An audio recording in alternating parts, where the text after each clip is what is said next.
Doc, that couldn't have gone any better for you guys or for Shohei, right? I mean, what was your assessment of how he was able to weather through swinging at the plate and what you saw and all of it? I thought he did a really nice job of competing. I don't think that, it got any worse. Obviously, just him in the batter's box, starting the game off, getting on base by way of walk.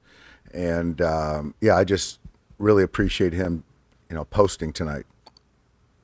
Far back on your left, Dave, AJ.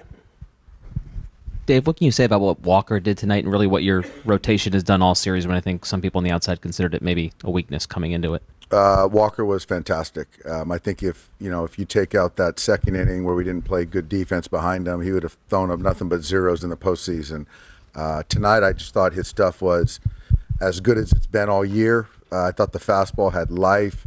The cutter was good. The curveball was good. He pitched to all quadrants and kept those guys honest, kept them at bay.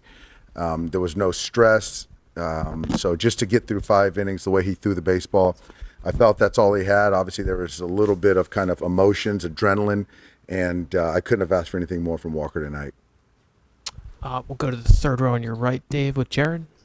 On that, I mean, given all the conversation about your rotation all postseason, I mean, how did you realistically expect that you'd be getting over 11 innings from your starters, in games 2 and 3 of the series? Yeah, I think that certainly there was a lot said about the rotation given the injuries that we accrued coming into the postseason. But I think that we just kind of came together collectively, feeling the 13 guys on our roster as far as pitchers, we're going to do a good job of preventing runs. And so obviously it doesn't matter, how you get them.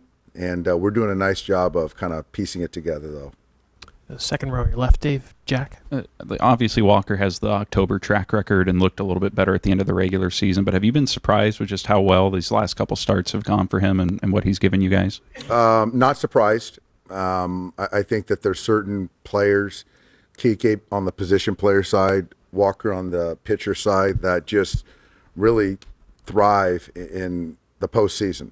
And I think, guys like those two, you can essentially throw away the regular season and know that you're going to get the best of them in the postseason. So certainly the track record speaks for itself, and just the confidence when he's on the mound in the postseason. There haven't been many better. And then how important was that sequence with Mookie's catch and then Teo's throw in the next at bat? Yeah, the Teo throw was huge. It obviously killed the momentum. And then Mookie's play on the sinking liner from Jazz, it just kind of, I thought Walker was starting to feel it a little bit. There was starting to be a little bit more hard contact. So to make a defensive play on a sinking liner and then that play at home plate was just huge for all of us. Yeah. Stay in the second row. Hey Dave, Freddie hit a foul ball off that ankle pretty hard late in the game. Any effects of that going forward? I don't think so. It's his ankle, and that's happened many times over. But it wasn't the foot, the toe. So I think that, it was higher up on the ankle. So I think that he's going to be fine. Go to Peter, standing on your right, Dave. Hi, Dave. You're one of the few people on earth who know what it's like to come back from a 3-0 deficit. Don't talk about that. Wrong guy. Way too early. What do you remember about your mindset going into that, and what maybe did you learn from that you can take into it now that you're on the other side? From the other side, I don't want to divulge any secrets, but from the other side, I just think that we have got to stay focused, stay urgent. I think offensively, to be quite honest, we left a lot of runs out there tonight.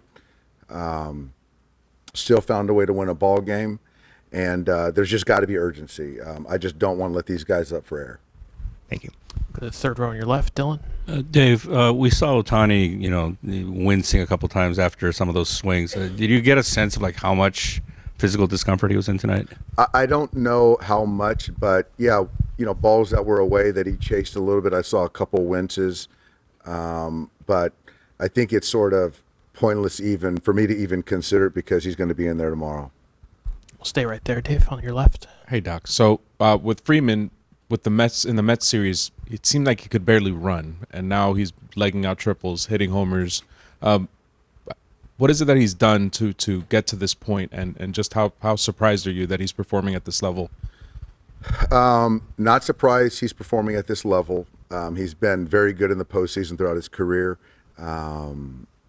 I think it's just the 6 days before this series was huge, or the 5 days I think it was, that gave him a chance to kind of get out of the woods.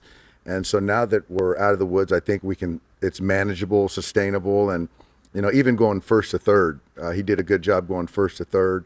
I don't think we cashed that one in, but I think that he's in a really good spot, and obviously with the swings that he's taken, he can stay firm on his front side. Far back on your left, Dave. Clinton. Dave, Mookie came into this series as the only Dodger with an OPS above 1, and he's done everything you guys have asked of him this season in the catch, push, run across. Can you just tell me a little bit about how valuable he is from a consistency standpoint to have in a lineup like this? He's one of the best players on the planet, and so I'm really excited for the postseason that he's had on both sides of the baseball. And that at-bat, really, that was one of the at-bats that set the tone. Tommy did a great job of reading the ball off the bat, going on contact, scoring right there. But that at bat to just kind of win pitches, get down with 2 strikes, and to keep fighting, to still drive in a run. And we did that all night. I thought that we took really good at bats, and Mookie kind of sets a tone with that. And we did a great job of getting into their pen early, seeing a lot of familiar arms, and taxing those guys too. Second row on your right, Doc. Steve. Congratulations. I'm not asking you to divulge secrets from the other side from way back when, but what do you tell your players? Do you tell your players, listen, I know teams can come back from a 3-0 deficit. Is there going to be a moment that you try to make clear to your team that it's not over? No, I won't. I think that they're very familiar with 20 years ago and what can happen. I mean, anything's possible. Our guys are very heady, very hungry for a championship, a parade, and so nothing is going to get in the way of that. Nothing. First row on your left, Dave. I want to just confirm, is Shohei allowed from sliding? I think he can. He would have to be careful, but ideally, no. Thank you. One last one for Dave. We'll finish up in the first row on your right. Do you think that you players are so hungry to win this World Series because what happened in 2020? What everybody talked about, it was a short season, and you guys got the chance to do this against the Yankees in one more game? I think for some of the guys that were here, Kike, Clayton, the coaches, Austin Barnes, I think Blake Trinan, just some guys that were here with us, we want that parade. We never got a chance to celebrate with the city of Los Angeles. That's something of incentive. But outside of that, you have an opportunity to be a world champion, and so we're right there. So that's more than enough incentive and motivation. All right, Dave, thanks so much. We'll see you tomorrow. Thanks, guys. Appreciate it.